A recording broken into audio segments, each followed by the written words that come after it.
যেই ছেলে তার নিজের মা মারা যাওয়ার পর উপস্থিত থাকে না, সে জায়গায় অঞ্জনা আপা তার পালিত মা।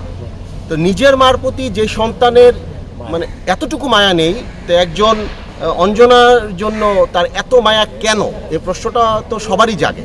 সেই ক্ষেত্রে আমি বলবো যে এটার খুব মানে বস্তুনিষ্ঠ এবং সুনির্দিষ্ট তদন্ত করা খুবই জরুরি।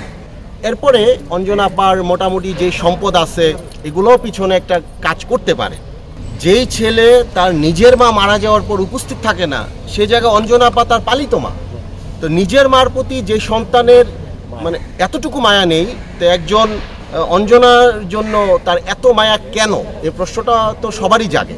সেই ক্ষেত্রে আমি বলবো যে এটার খুব মানে বস্তুনিষ্ঠ এবং সুনির্দিষ্ট তদন্ত করা খুবই জরুরি। হাসপাতালের ডেথ সার্টিফিকেট অনুযায়ী অঞ্জনা আপা মারা যায় 4 তারিখ, কিন্তু আমি বলবো যে অঞ্জনা আপা 4 তারিখ মারা যায়নি, উনি 3 তারিখই মারা গেছে।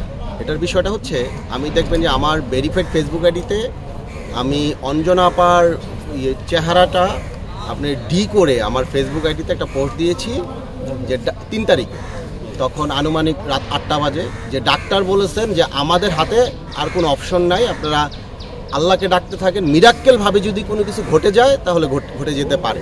তখন উপস্থিত ছিলাম আমি এবং আমাদের চিত্রনায়িকা যে আন্না এবং ওনার হাজব্যান্ড সাগর ভাই। আমি যখন হাসপাতালে থাকি অঞ্জনা আপার এখানে, তখন 2টা মানুষ আমাকে কন্টিনিউ ফোন দিতে থাকে। ধরেন আমি 7-8 ঘন্টা ছিলাম, এর মধ্যে মিশা ভাই আমাকে 15 বার ফোন দিছে, হেলেনা আপা আমাকে ফোন দিছে 10-12 বার, হেলেনা জাহাঙ্গীর। মিশা ভাই আমাকে ফোন দিয়ে বলে, তুই খালি ওই যে ওনার যে পালিত ছেলে, ওনাকে একটি কথা বল যে টাকার জন্য যেন অঞ্জনা আপার চিকিৎসার কোনো ঘাটতি না হয়। মিশা ভাই কন্টিনিউ আমাকে এরা ফোনে বলতেছে, আপনারা চাইলে যে মেসেঞ্জার ওনার সাথে যা আছে আমি দেখাতে পারবো। হেলেনা আপা সেম কথাটা বলছে যে টাকার জন্য যেন অঞ্জনা আপার চিকিৎসা মানে কোনো কমতি না হয়।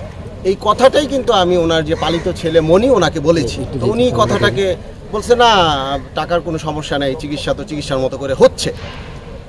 এরপরে আমি অঞ্জনা আপা মারা তো গেল 4 তারিখে বললো, আমি ডাক্তাররে বললাম যে ডাক্তার সাহেব যদি উনি না থেকে থাকে দুনিয়াতে তাহলে একটু ঘোষণা দিয়ে দেন, কারণ আজকে শুক্রবার জুমার দিন 3 তারিখ, উনি শুক্রবারে জুমার দিনটা পান।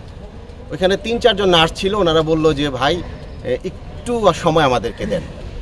তো যাই হোক, এটা আমি মনে করি যে 3 তারিখ শুক্রবারই মারা গেছেন।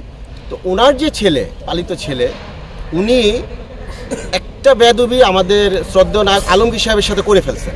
এটা হচ্ছে আলমগীর সাহেব খুব সম্ভবত, তখন আমি এটা শুনতেছিলাম কথাটা, সময় টিভি সবাই ছিল এখানে, আন্না আপু উপস্থিত ছিল।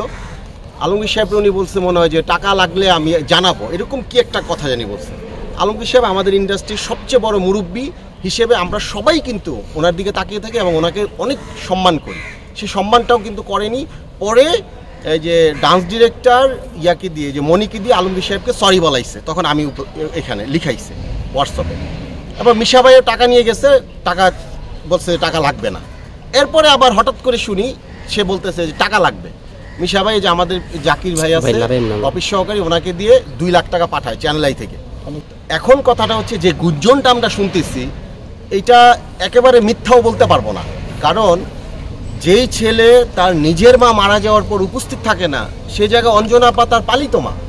তো নিজের মার প্রতি যে সন্তানের মানে এতটুকু মায়া নেই, তো একজন অঞ্জনার জন্য তার এত মায়া কেন, এই প্রশ্নটা তো সবারই জাগে।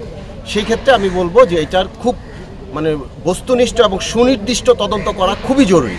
এবং ছেলেটার মধ্যে খুব ভীতু কাজ করে, এবং সাংবাদিকরা যখন যায় তখন সে আমাকে একটা কথা বলছিল যে মামা এত সাংবাদিক আসে কেন। আমি এটা তুমি কেমন কথা বললা, উনি বাংলাদেশে একজন লিজেন্ড, ওনাকে সাংবাদিক গণমাধ্যম কর্মী আসবে না? তো দেখতাম সাংবাদিক গেলে উনি ভয় পেত, এবং ওনার নিজের মা মারা গেছে উনি যায়নি। এরপরে অঞ্জনা আপার মোটামুটি যে সম্পদ আছে এগুলোও পিছনে একটা কাজ করতে পারে।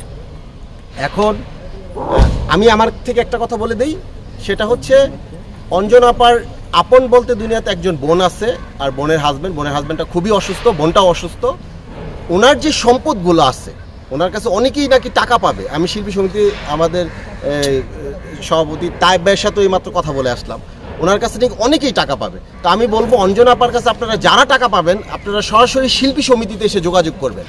আমি বিশ্বাস করি এবং আমি দায়িত্ব নিয়ে বলছি, অঞ্জনা আপার আপনারা সঠিক তথ্য দিতে পারলে যে আমি অঞ্জনা আপার কাছে এটা পাবো, শিল্পী সমিতিকে যদি আপনি দেখাইতে পারেন, তাহলে শিল্পী সমিতি অঞ্জনা আপার যে অ্যাসেটগুলো আছে এগুলো সেল করে আপনাদেরকে দিয়ে অঞ্জনা আপাকে ঋণমুক্ত করবে ইনশাল্লাহ, এটা আমি আচ্ছা বলতে চাই। আপনার কাছে আমার একটা প্রশ্ন আছে, অঞ্জনা আপুর নাম নিয়ে মনি অনেকের কাছ থেকে টাকা নিয়েছে, 1 লাখ 2 লাখ 3 লাখ এরকম তথ্য আমরা পাইছি।